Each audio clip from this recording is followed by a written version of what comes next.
The purpose of the inquiry is to utilize collected data to demonstrate progress towards mastery of the CSTPs. This is the full action research cycle. Participating teachers, please complete the following information. The rest of the verification form can be used to understand the expectations of the assignment, as well as provide an area for feedback from the support provider and second reviewer during the fact verification.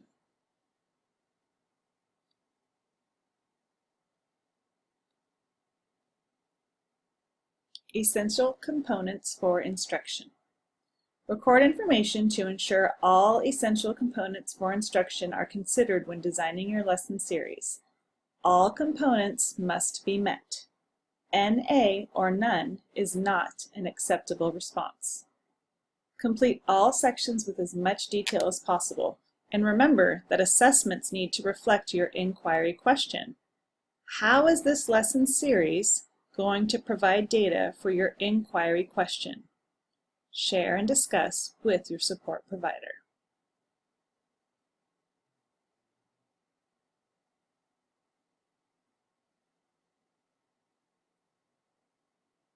Entry-level assessment, or the baseline assessment, should reflect where your students are currently in relation to the inquiry question. To understand the range of learners in your class, give an entry-level assessment to your students. The entry-level assessment will be used to measure the skills necessary for mastery of the standards and provide a baseline prior to the implementation of inquiry resources. Collect all the student responses and follow the process of analysis outlined below. You are required to insert a copy of the graded and scored entry-level assessment for each focus student. However, the assessments and inquiry is to be completed with your whole class. When you collect the focus student samples, you will label them focus student 1, 2, or 3. The focus student selection is coming next. When you are completing these columns, please use the first name of the students.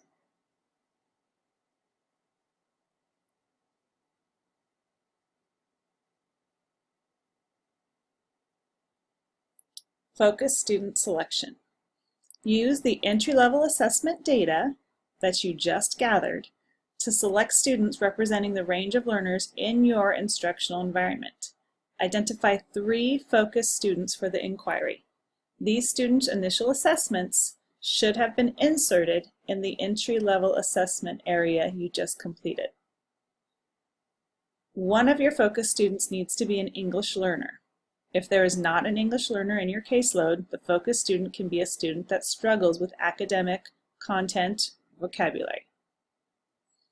Focus student 2 needs to belong to the special populations group. If there is not a student with special needs in your caseload, the focus student can be a student that struggles or exceeds academically or may have social challenges, a non-typical student. Your third focus student can be teacher's choice. Choose a student that will complement focus students 1 and 2 and represent the range of learners in your instructional environment. It is extremely important that you also choose alternates for each focus student. You will complete all sections with as much detail as possible. Observation lesson plan. For the support provider's observation, use this template or any appropriate outline to indicate preparation prior to support provider observation. Share with your support provider during your pre-observation conversation. Focus student names and alternates must be provided for the support provider. Please make sure your support provider can identify the focus students before the observation begins. Save a copy of the graded and scored work resulting from the observation lesson for each focus student. And once again, you will label them focus students 1, 2, or 3. This observation should take place during the middle of the inquiry.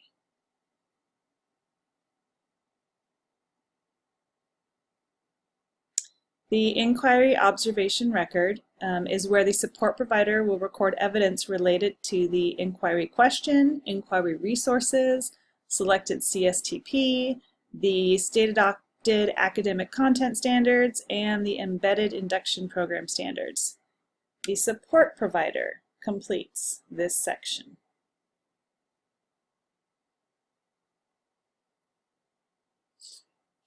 Analysis of student work from the observation. Describe how your students performed.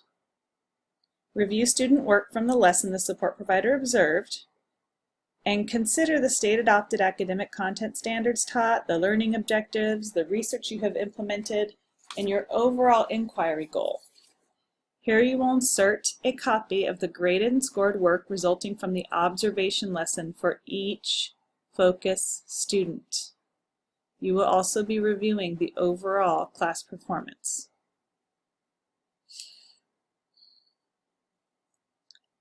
Summative assessment. To understand the range of learners in your class, give a summative assessment to your students.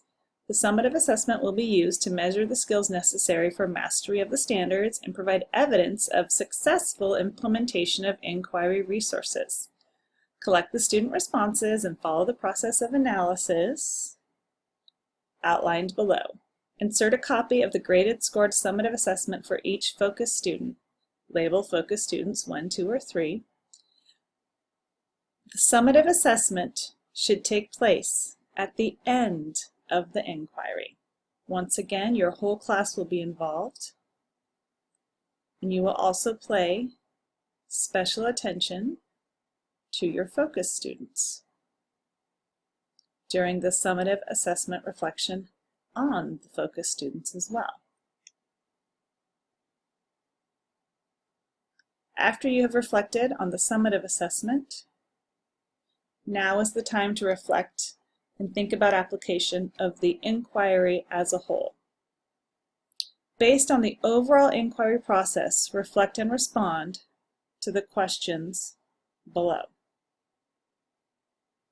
Please communicate and share all of your work with your support provider as you plan, teach, reflect, and apply throughout the inquiry. Graduate level work is expected.